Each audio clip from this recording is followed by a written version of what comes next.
Have you ever felt like someone's words or actions ruined your entire day? Maybe it was a rude comment, a thoughtless gesture, or even just an unexpected inconscene. It's frustrating, isn't it?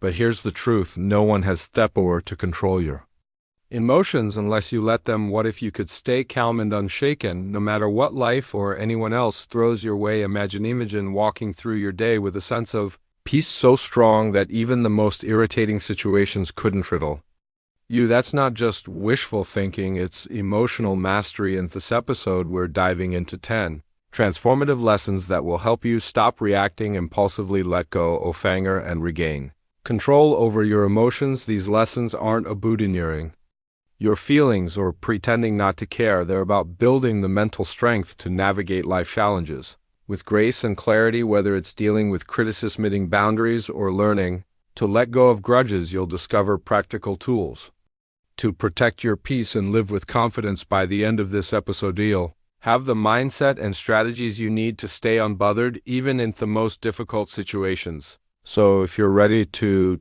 unlock the secret to emotional freedom and live a life where no one else can control your mood, let's get started. Your journey to mastering your emotions begins now. 1. Understand that your reactions are your choice. Picture this: you're in the middle of a peaceful day, maybe sipping coffee or walking through the park, when suddenly someone says something rude or inconsiderate. Your calm vanishes, replaced by anger or frustration. You think, why did they ruin power to choose me day? But here's the truth, they didn't. You did. Your emotions are your responsibility, not theirs, not anyone else's. No one has the power to control how you feel unless you hand that power to them. Think of it this way: the world can throw challenges at you, but only you decide how to react. Let me offer a fresh perspective. Imagine you're wearing noise-canceling headphones in a busy city. The chaos of honking cars and loud conversations doesn't disappear, it's still there, but it doesn't reach you. Mastering your reactions works the same way. You don't have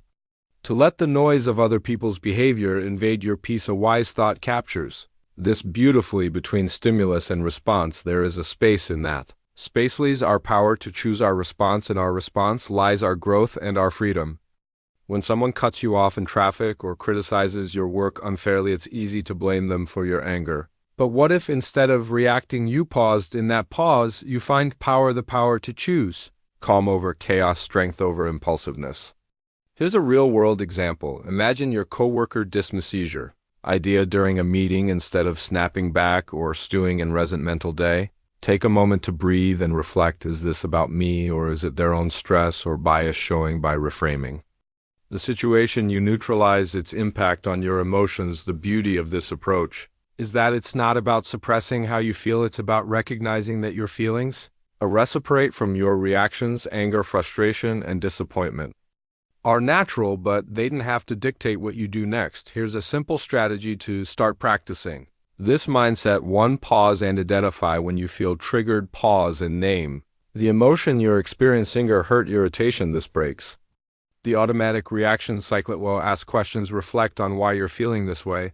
Is it because of what happened or your interpretation of it? 3. Choose your response or response. Decide how you want to act based on your values and long-term peace, not the heat of the moment. Imagine the freedom of walking through life unbothered by others' actions. The rude stranger, the thoughtless remark, the minor inconvenience, all of them lose their grip on you when you take control of your reactions. In every moment you have a choice. You can let others dictate your emotions, or you can reclaim your power and protect your peace. The next time someone tries to push your buttons, remember their behavior doesn't define you, your reaction does.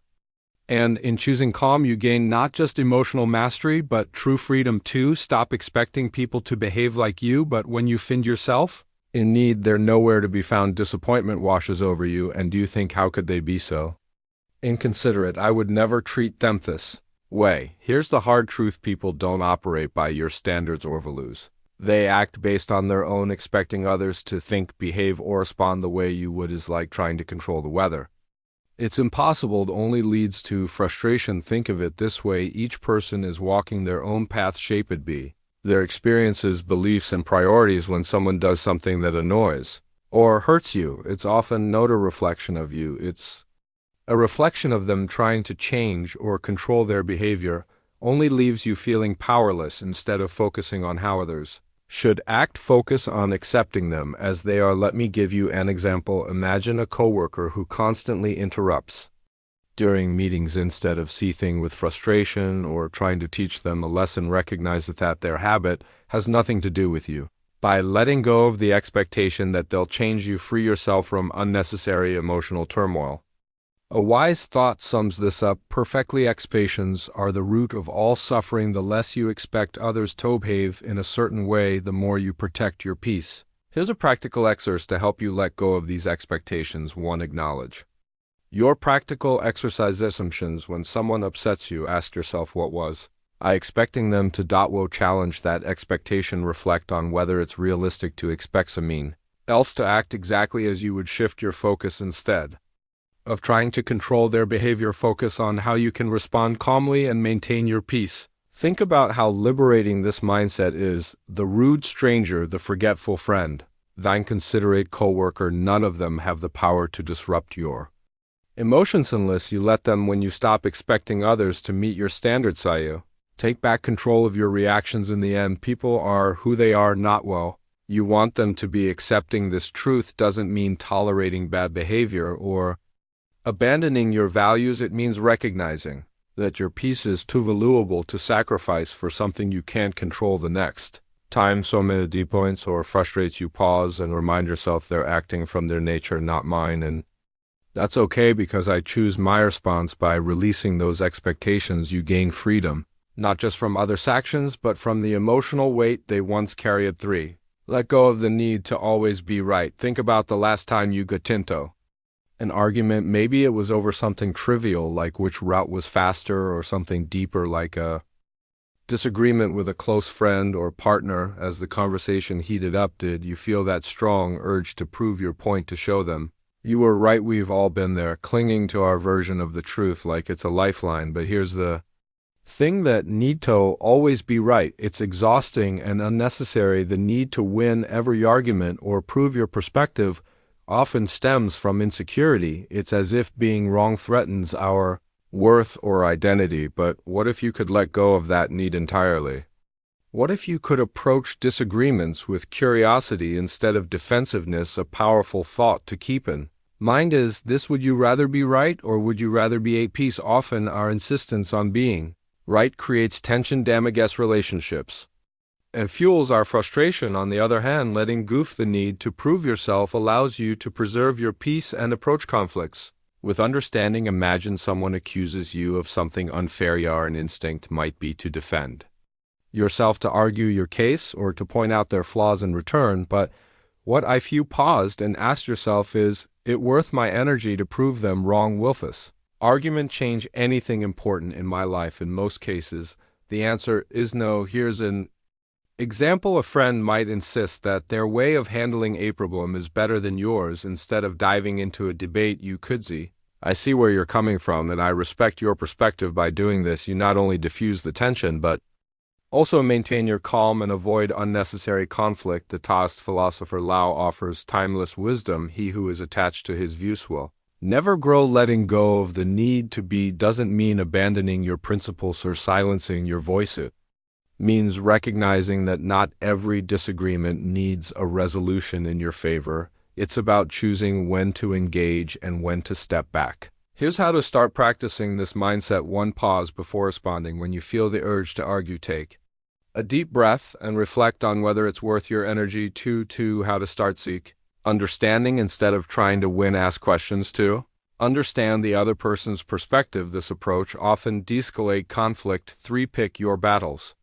Save your energy for disagreements that truly matter, ones that align with your values or affect significant outcomes. Over time, you'll find that letting go of the need to always be right brings immense freedom. You'll start noticing how much lighter and calmer you feel when you stop trying to control every conversation or provivery. Point: arguments lose their grip on your emotions because you've chosen peace over pride. Remember, your value isn't tied to winning debates or proving your intelligence. It's in how you carry yourself, how you protect your energy, and how you maintain your inner peace. The next time you're tempted to argue, pause and remind yourself being right won't make me happy, but being calm will. And in that moment, you'll experience The true power of letting go. 4. Stop letting others' words define your worth. Imagine this: you're excitedly sharing an idea, something you're truly passionate about, and someone interrupts with a dismissive comment. Their words cut deep, and suddenly, the confidence you felt disappears. Why does this happen? It's because we often let others' words define how we see ourselves. Here's the truth here. Worth isn't determined by someone else's opinion. It's not tied to their compliments, criticisms, or judgments. When you rely on others to validate you, you hand them the power to control your emotions. True emotional freedom comes when you take that power back. Let's consider an example. A colleague criticizes your work not constructively, but in a way that feels harsh or personal. Your instinct might be to defend yourself or feel disheartened, but what if instead of reacting you paused and reminded yourself their words reflect their perspective, not my value? By detaching your worth from their opinion, you protect your peace and maintain your focus. Marcus Aurelius captured this wisdom perfectly. It never ceases to amaze me. We'll love ourselves more than other people, but care more about their opinions than our own. This isn't a boutonniering feedback or dismissing others entirely. It's about filtering what truly matters. Constructive criticism can help you grow, but unwarranted negativity doesn't deserve space in your mind. Here's how to stop letting others' words define your worth. 1. Pause before how to stop reacting. When someone's words sting, take a moment to breathe. This pause gives you a chance to choose your response instead of reacting impulsively. To separate fact from opinion, ask yourself, is there truth in what they're saying, or is it just their perspective? Focus on what helps you grow and let the rest go. 3. Reaffirm your worth. Remind yourself that your value isn't tied to anyone else's approval. Your worth is intrinsic, independent of external validation. Lao offers an earlier of wisdom: care about what other people think, and you will always be their prisoner. Letting go of the need for validation doesn't mean you stop caring about people. It means you stop caring about opinions that don't serve your growth. By doing so, you free yourself from unnecessary emotional weight. The next time someone's words challenge your confidence, pause and ask yourself, am I letting this define me, or can I focus on what I know to be true about myself? In that moment, you reclaim your power and remind yourself that no one's words can diminish your value unless you let them. True strength lies not in avoiding criticism, but in knowing your worth regardless of it. When you stop letting others' words define you, you create space for authenticity, confidence, and peace, and that's a life no one can take from you. 5. Protect your energy by setting boundaries. Picture this: a friend calls you in the middle of your busy day asking for help with something they could probably handle on their own, or perhaps a coworker dumps a last-minute task on you, assuming you'll say yes. You'll feel the weight of obligation, but also the frustration of knowing this will disrupt your plans. Why is it so hard to say no? Here's the truth: protecting your peace requires setting boundaries, and boundaries aren't selfish. They're necessary. Without them, you let others dictate your time, energy, and emotional well-being. Saying yes to everyone else often means saying no to yourself. A powerful reminder comes to mind: you can pour from an empty cup. If you're constantly giving without protecting your energy, you'll find yourself burned out, resentful, and disconnected from your own needs. Boundaries are how you safeguard your emotional freedom while maintaining healthy relationships. Think about this: when someone oversteps your boundaries, it's not their fault, it's yours for not clearly defining and upholding them. People aren't mind readers, and unless you communicate what you're okay with, they'll continue to push. Often unintentionally setting boundaries is a form of self-respect, and it also teaches others to respect you. Here's an example: imagine you're always the person friends come to for advice, even late at night. You want to be supportive, but it's draining your energy. Instead of silently resenting them, you could say something like, I care about you, but I need to keep things for myself to recharge. Let's talk tomorrow instead.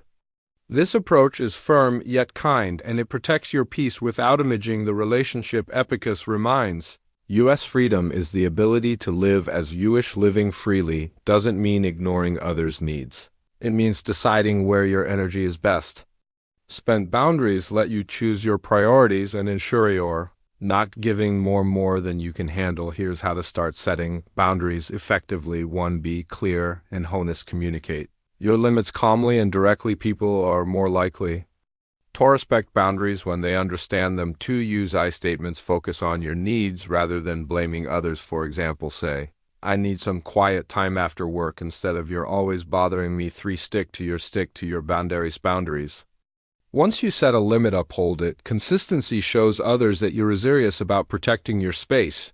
LSU offers another perspective. He who knows when to stop does not find himself in trouble. This wisdom reminds us that knowing your limits and respecting them prevents unnecessary stress and frustration. Boundaries aren't walls to shut people out, they're bridges to healthier, more balanced relationships. The next time you'll feel overwhelmed or taken for granted, pause and ask yourself, have I communicated my needs clearly? Am I honoring my own boundaries by setting limits? You free yourself from unnecessary obligations and reclaim your energy for what truly matters. Remember, you're not responsible for managing everyone else's feelings or fixing their problems. Your primary responsibility is to yourself, your peace, your time, and your emotional well-being. So protect your energy, set your boundaries, and watch how much lighter and more in control you feel, because when you prioritize yourself, you give the best version of yourself to the world. 6. Detach from the opinions of others. Imagine this: you share an idea you're proud of with a group of people, but instead of support, you're met with criticism or indifference. That sting of disappointment, it's real, and it can spiral into self-doubt. But here's a question to ask yourself: why does their opinion carry so much weight? The need for approval is deeply ingrained in us, but relying on external validation is like chasing shadows. You'll never truly catch it. Emotional freedom begins when you stop letting the opinions of others define your worth. Think of it this way: everyone views the world through their own lens, shaped by their experiences, biases, and insecurities. What someone says about you often reveals more about them than it does about you. When you internalize their opinions, you give them power over your emotions and decisions. Why let someone else control your narrative? A simple yet powerful thought to remember: your worth isn't up for debate. It's not tied to what others detach from opinions think of you. Whether it's praise or criticism, it's something intrinsic, unshaken by external noise. Let's consider a practical example. Imagine you're wearing a brand new outfit you love and a coworker makes a passing remark. That's an interesting choice. You could let their comment ruin your confidence, or you could remind yourself that their opinion doesn't diminish your joy. When you detach from the need for approval, you free yourself to live authentically. The Stoic philosopher Epictetus said, if you want to improve, be content to be thought foolish and stupid. This might sound harsh, but it's liberating. Growth often involves going against the grain or doing things others might not understand. Seeking approval can hold you back, while embracing your own path, even if misunderstood, sets you free. Here's how to start detaching from the opinions of others. 1. Question their importance. When someone's opinion bothers you, ask yourself, why does this matter to me? What authority do they have over my life? 2. Reaffirm your values. Focus on what matters to you, not what others expect. Ground yourself in your goals and principles. 3. Practice letting go when criticism or judgment arises. Acknowledge it without clinging to it. Picture their words as leaves floating down a stream, there, but not lasting. Lao offers another perspective: care about people's approval, and you will be their prisoner. This doesn't mean ignoring feedback or isolating yourself from others. It means filtering out what doesn't serve you. Constructive criticism can help you grow, but unwarranted judgment, that's theirs to carry, not yours. Think of detaching from opinions like shielding yourself from bad weather. The rain may fall, but it doesn't have to soak you. By focusing on your own inner compass, you remain grounded no matter how others perceive you. The next time someone's words shake your confidence, pause and ask yourself, am I living for them or form? By choosing to detach, you reclaim your freedom, protect your peace, and build a life that's authentically yours. Remember, your path is yours alone, and it's far too important to be swayed by fleeting opinions. 7. Respond with silence, not respond with silence, not anger. Imagine this: you're in a heated argument. Someone says something hurtful or intentionally provocative, and you feel the anger rising. Your heart pounds, your face heats up, and your instinct is to fire back with a cutting remark. But what if instead of reacting, you simply say nothing? Silence is one of the most powerful tools you have when dealing with others' negativity. It's not about conceding or avoiding confrontation, it's about choosing calm over chaos. Responding With silence doesn't mean you're weak, it means you're strong enough to value your peace over the need to retaliate. There's wisdom in this. The less you respond to negativity, the more peaceful your life becomes. Silence speaks volumes, it says. I won't let your behavior control me. Let's take an example. Imagine someone at work undermines you during a meeting, trying to make you look bad in front of others. So you have two choices: engage in a back and forth argument or pause and respond with silence. By staying silent, you deny them the reaction they seek and maintain your composure, showing everyone around you who truly holds the higher ground. Stoic philosopher Marcus Aurelius said the best answer to anger is silence. Anger often seeks fuel to keep burning, and silence starves it when you choose not to engage. You're breaking the cycle of negativity and protecting your emotional well-being. Think of silence as a shield. It deflects the noise without pulling you into the fight. Here's how to make silence your go-to response in moments of provocation. 1. Pause.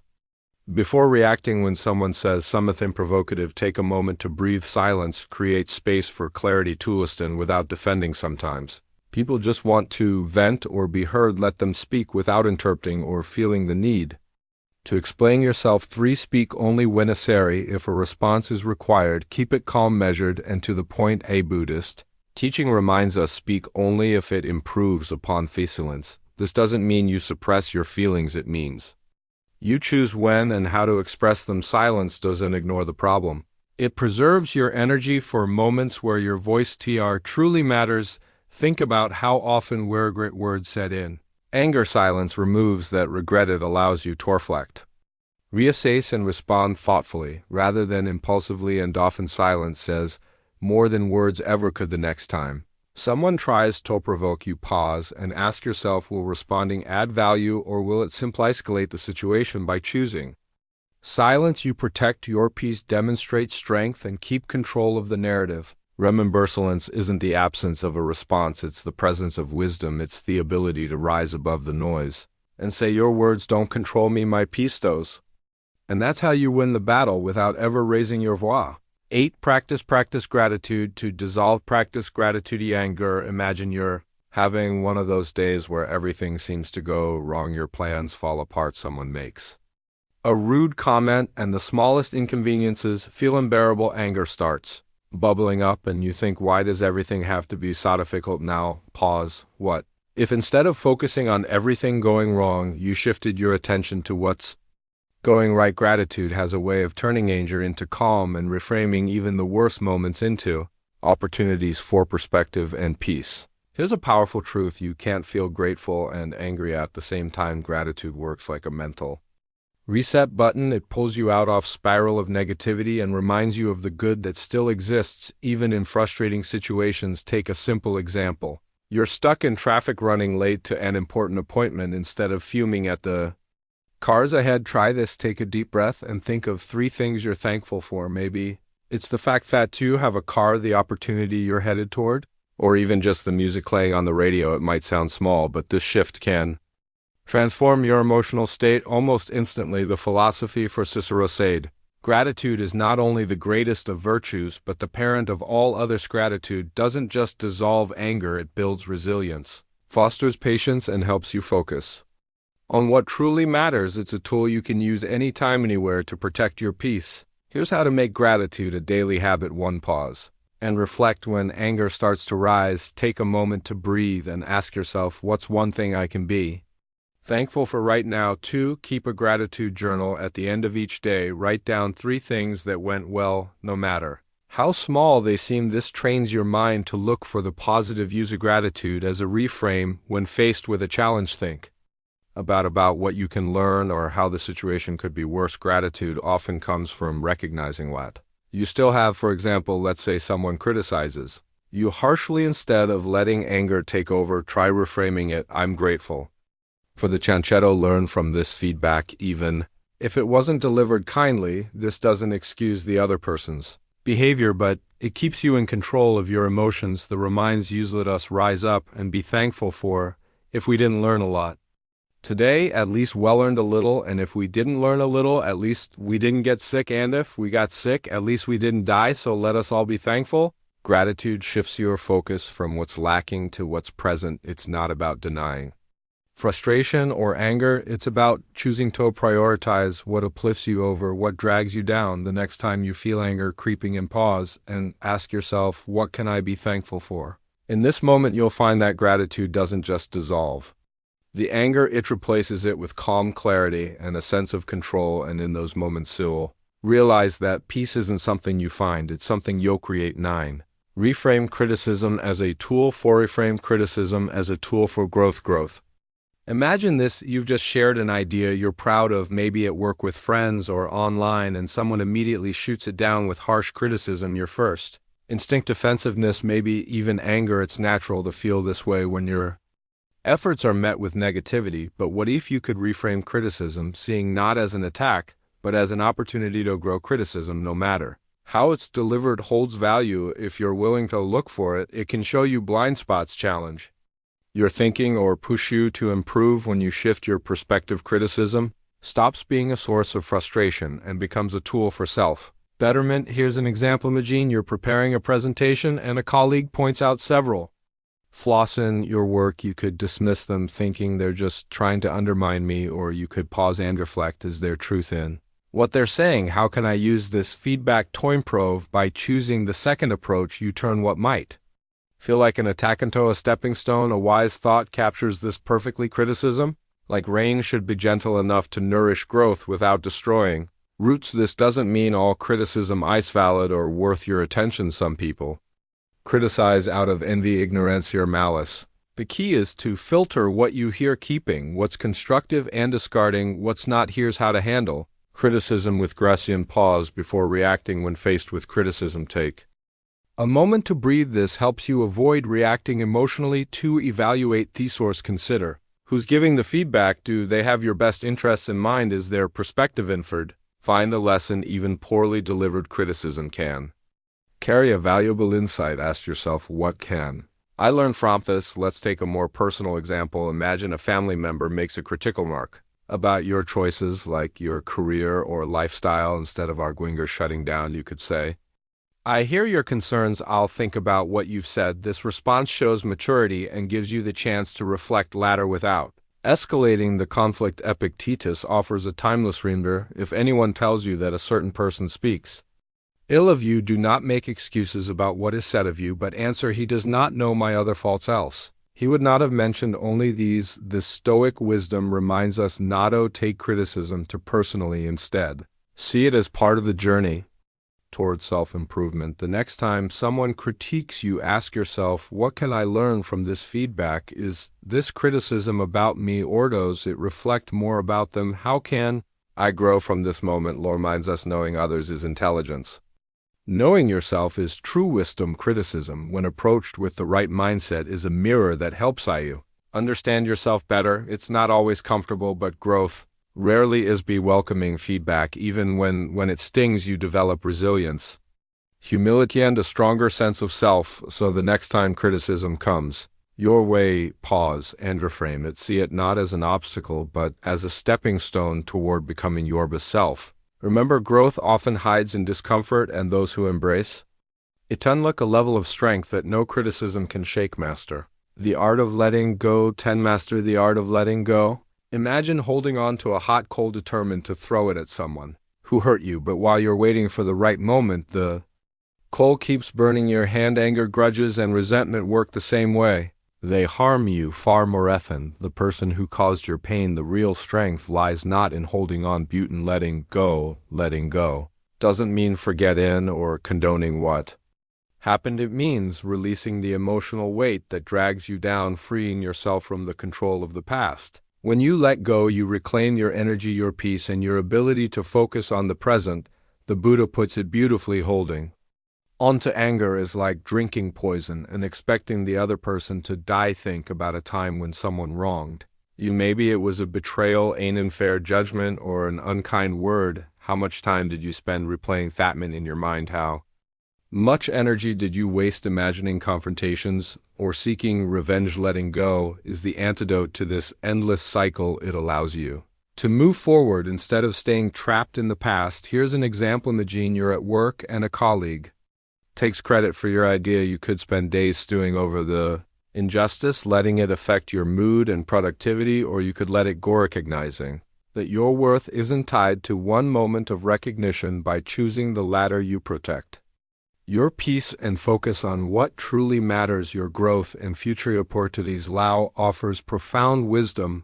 When I let go of what I am, I'd become what I might be. Letting go isn't just about releasing anger or resentment, it's also about letting go of perfectionism, fear of failure, or the need for control. It's about embracing life as it is, with all its unpredictability, and finding freedom in acceptance. Here's how to start practicing the art of letting go. Acknowledge your feelings. Suppressing emotions only makes them stronger. Allow yourself to feel hurt, anger, or disappointment without judgment. 2. Reframe the situation. Ask yourself, what can I learn from this experience? How can I grow stronger because of it? 3. Focus on the present.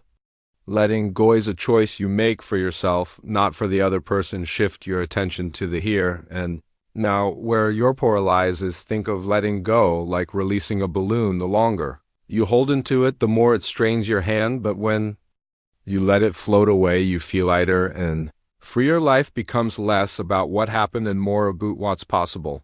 Marcus Aurelius reminds us, do not be disturbed by what is outside your power. Let it go, and you will find peace. This doesn't mean letting people walk over you or ignoring injustice. It means choosing where to direct your energy. By letting go of what you can't change, you create space for what you can. A brighter, calmer, and more fulfilling life. So the next time you find yourself linked to anger or regret, pause and ask yourself, is this worth my peace? What will my life look like if I let this go? The answer will guide you toward emotional freedom, because true strength isn't in holding on, it's in knowing when to release. And when you do, you'll discover that the lighter you feel, the stronger you become. And there you have it. 10 powerful lessons to help you master your emotions and stay unbothered.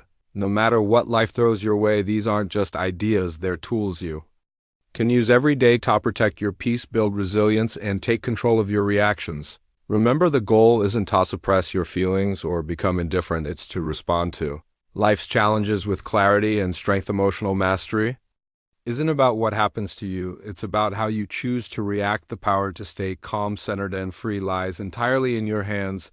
As you move forward, take these lessons with you. Practice pausing before you react, set boundaries that protect your energy, and let go of the things and people you can't control. Each time you choose peace over anger, you take one step closer to living the unshakable life you deserve. If you found value in this episode, don't keep it to yourself. Share it with someone who might need a little extra calm in their life. And if you have your own tips or experiences about staying unbothered, I'd love to hear them. Drop a comment below. Thank you for joining me on this journey. Remember, emotional freedom isn't a destination, it's a practice. So keep showing up for yourself, stay mindful, and keep growing stronger every day. Until next time, take care and stay unbothered.